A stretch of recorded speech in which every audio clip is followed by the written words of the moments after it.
हरे कृष्णा, राधे राधे। कैसे हो आप सभी लोग? आशा करती हूँ आप सभी मंगल में होंगे, स्वस्थ होंगे, अच्छे होंगे। अच्छा, आज मैं आपको बिहारी जी से जुड़ी एक सत्य घटना बताने जा रही हूँ जो कि स्वतः ही मेरे साथ हुई थी। इनफैक्ट मेरे और मेरे हस्बैंड, हम दोनों के साथ ही ये घटना घटित हुई थी।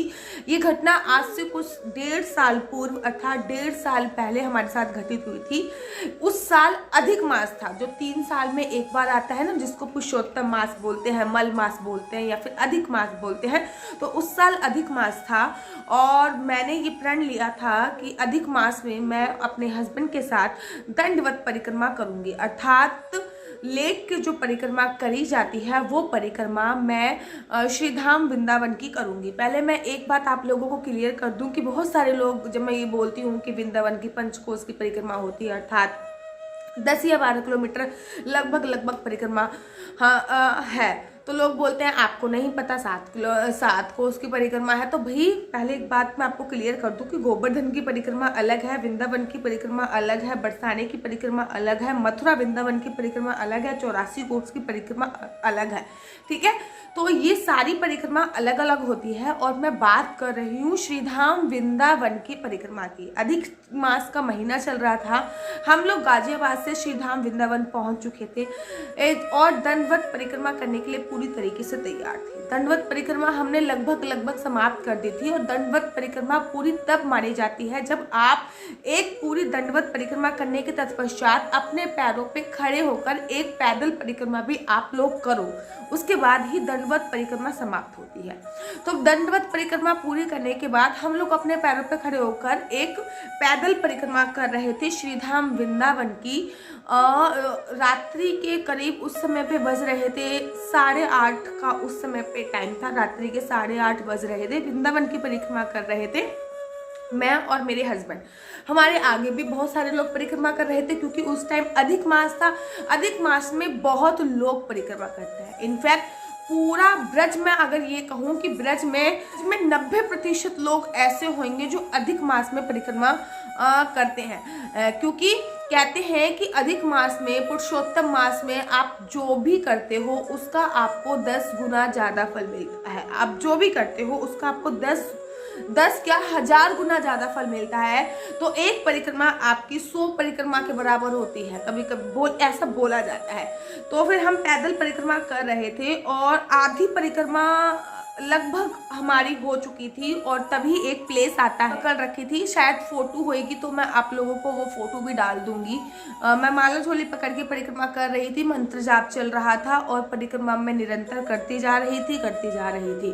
तो अचानक से क्या होता है कि मुझे लगता है कि पीछे से किसी ने हाथ मारा है। मेरे को लगा कि श्रीधाम वृंदावन में बंदर बहुत सारे हैं और मैंने बालों का ऐसे जूड़ा काइंड ऑफ बना रखा था। तो ये ऐसे जूड़ा काइंड ऑफ मैंने बालों का बना रखा था। तो मुझे लगा कि मेरे जो क्लेचर है, क्लेचर को देखकर जो बंदर है, वानर सेना है, उन्होंने क्लेचर पे हाथ मारा है, शायद बंदर होएगा। इतने में बहुत सराटे से 2 बाइक आगे की तरफ भागी।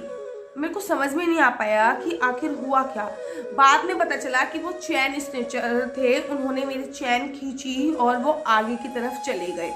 ठीक है, अब मेरे हस्बैंड मेरे पास आए, कह रहे तुमने आवाज़ क्यों नहीं लगाई, तुमने बोला क्यों नहीं, मतलब मेरे हस्बैंड थोड़ा सा ही मुझसे थोड़ा सा ही दूर थे, ज़्यादा दूर नहीं थे बिल्कुल। मेरे को लगा कि मैंने कहा मैं इस भ्रम में रह गई, मुझे लगा बंदर है, मुझे नहीं पता ही हूँ। मेरे साथ कभी भी ऐसा नहीं हुआ, फर्स्ट टाइम मेरे साथ ऐसा हुआ है। फिर उन्होंने कहा चलो कोई नहीं, आप देखो तुम्हारी चैन तो चली गई। जब मैंने अपने गले में हाथ लगाया, गले में हाथ की देखूं तो क्या क्या गया है, क्योंकि मंगलसूत्र भी था, चैन भी थी, तुलसी माला भी थी। तो मैंने देखा कि मात्र और मात्र एक तुलसी माला ऐसी थी जो टूटी थी, मतलब तुलसी माला को वो खींच कर लेके चले गए थे, चैन तोड़ रहे थे या फिर मंगलसूत्र जो भी उनके हाथ में आता वो लोग वो तोड़ने की कोशिश कर रहे थे, लेकिन उनके हाथ में मात्र और मात्र तुलसी की माला आई और तुलसी की माला के सिवा उनके हाथ में कुछ नहीं आया।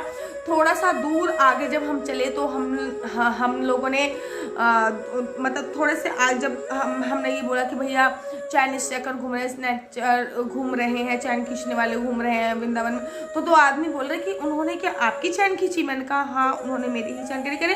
वो लोग, हमने देखा कि उन लोगों ने थोड़ा सा आगे जाके बाइक रोक के कुछ चीज़ ऐसे देखी और उसको ऐसे फेंक दिया। मैंने कहा एक्चुअली बात ये थी कि उन्होंने खींचनी तो चाहिए थी चैन, लेकिन ये बिहारी जी की कृपा थी, ये राधा रानी की कृपा थी, ये राधा वल्लभ की कृपा थी कि उनके हाथ में आई तुलसी माला और मेरी चैन बच गई। ऐसी है मेरे बाके बिहारी की कृपा, ऐसी है मेरे राधा रमन की कृपा। वो अपने भक्तों का कभी भी नुकसान नहीं होने देता है, वो अपने भक्तों को सदैव दिल से प्यार करता है। लेकिन मैं हमेशा आप लोगों से बोलना चाहूँगी कि आप किसी भी तीर्थ स्थल पे जा रहे हैं तो अपने सोने चांदी की, वहाँ पे लिखा भी होता है, अपने सोने चांदी की सुरक्षा स्वयं करें, क्योंकि जरूरी नहीं है कि आपकी कोई चुरा ले या गुमी हो जाए। हो सकती है कि आपके कहीं गिर जाए और बाद में वो धाम या फिर वो मंदिर बदनाम हो, तो ये हमारी संस्कृति ही बदनाम होती है, हमारा अपना सनातन धर्म ही बदनाम होगा, हमारी अपनी धरोहर है हमारा मंदिर, वो ही बदनाम होता है। तो आशा करती हूँ कि आपको मेरी वीडियो अच्छी लगती होगी। अगर आपको मेरी वीडियो अच्छी लगती है तो आप अपना यूट्यूब चैनल हरी बोल को लाइक से सब्सक्राइब करना बिल्कुल भी मत भूलिए। तब तक के लिए दीजिए मुझे इजाजत। राधे राधे, जय श्री कृष्णा, हरि।